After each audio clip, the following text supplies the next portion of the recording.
Oke, hari ini kita bakal kupas tuntas salah satu metrik paling penting di dunia investasi, yaitu Return on Investment, atau yang biasa disingkat ROI. Nah, biar gampang ngertinya, kita nggak akan pakai teori yang ribet, tapi langsung bedah contoh kasus nyata. Yuk, mulai! Oke, langsung aja kita masuk ke skenarionya. Coba bayangin deh, kamu tiba-tiba dapat warisan 100.000 dolar. Wow, seneng banget kan? Tapi langsung muncul pertanyaan besar. Uang sebanyak ini enaknya diapain ya? Biar bisa jadi lebih banyak lagi. Nah, ceritanya jadi makin seru. Ada dua teman baik kamu yang datang bawa ide. Ide pertama, flip rumah. Konsepnya, beli rumah yang butuh perbaikan, renovasi cakep-cakep, terus jual lagi buat dapat untung cepat. Teman kedua punya ide lain, beli rumah yang udah bagus, terus sewain jadi Airbnb buat dapat pemasukan rutin jangka panjang. Dilema yang menarik banget kan? Pilih yang mana coba? Ini dia peta perjalanan kita buat memecahkan dilema tadi. Kita mulai dari masalahnya, terus kenalan sama alat ukurnya, yaitu ROI. Habis itu kita bedah satu persatu kasus flip rumah dan bisnis Airbnb, baru deh kita tarik kesimpulan di akhir. Oke, sebelum kita bisa milih antara flip rumah sama Airbnb, kita butuh semacam penggaris yang bisa ngukur mana yang lebih oke. Padahal kan dua hal ini beda banget. Nah, alat super itu namanya Return on Investment atau ROI. Jadi, ROI itu sebenarnya apa sih? Gampangnya gini deh, ROI itu angka yang nunjukin seberapa besar keuntungan yang kita dapat dibandingin sama modal yang udah kita keluarin di awal. Simpelnya, ini cara kita ngukur seberapa efisien uang kita bekerja. Kegunaannya ada dua, dan dua-duanya ini penting banget. Pertama, ROI bisa bantu kita nentuin satu investasi itu bagus atau jelek. Kedua, dan ini yang paling relevan buat kasus kita, ROI bikin kita bisa bandingin apel dengan apel, walaupun investasinya beda banget, kayak renovasi rumah lawan bisnis sewa menyewa. Dan rumusnya sederhana banget. Kamu tinggal ambil total keuntungan bersih, ingat ya, untung bersih, setelah semua biaya dipotong. Terus dibagi sama total modal yang kamu keluarin di awal. Udah, gitu doang. Simple tapi hasilnya powerful banget. Oke, teori cukup. Sekarang waktunya praktek.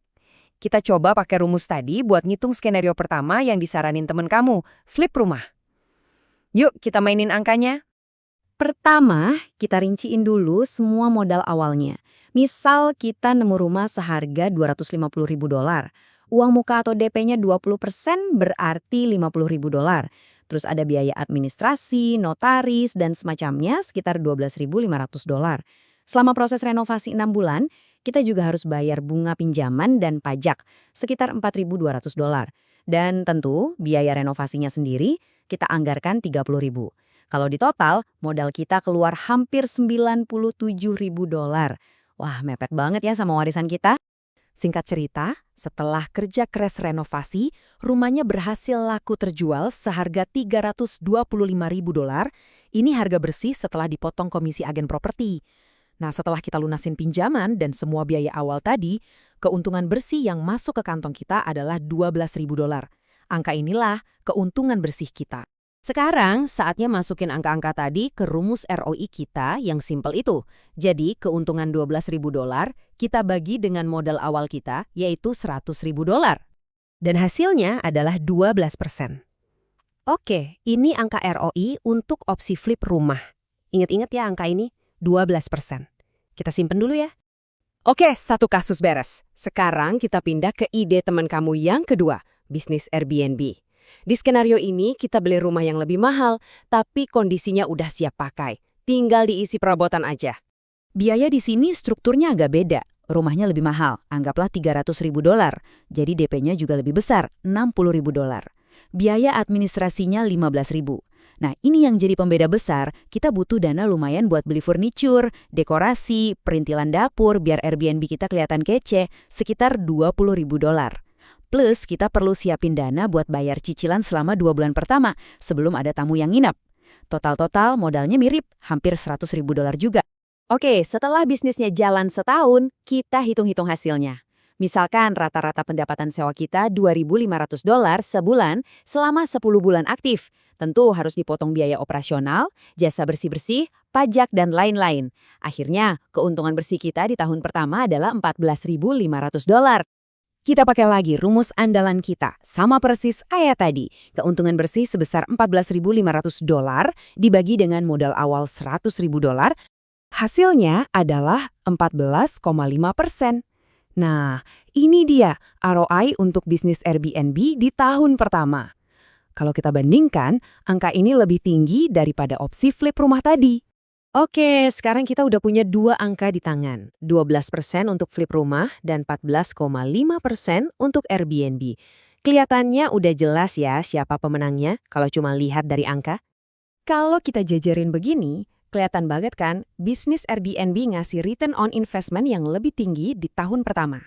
14,5% lawan 12%. Jadi langsung pilih Airbnb aja. Tunggu dulu. Nah, ini dia bagian paling penting dari semuanya. Dalam investasi, angka ROI yang paling tinggi itu belum tentu otomatis jadi pilihan terbaik buat kamu. Kita harus sedikit melambat dan mikirin faktor-faktor lain di luar angka. Poin krusialnya ini nih. Coba pikirin deh, flip rumah itu ibarat lari sprint. Stresnya tinggi banget selama 6 bulan. Ngurusin tukang, beli material, tapi setelah itu selesai. Kamu dapat uangnya dan bisa lanjut ke hal lain. Nah, kalau Airbnb itu lebih kayak lari maraton.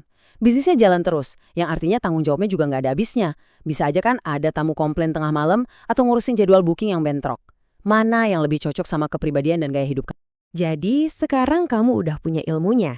Kamu tahu cara ngitung return, dan kamu juga paham kalau ada hal-hal lain di luar angka yang harus dipertimbangkan. Pertanyaannya sekarang bukan lagi mana yang terbaik, tapi mana yang terbaik untukmu.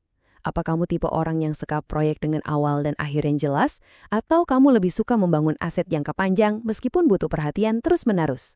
Nah, jawabannya ada di tangan kamu.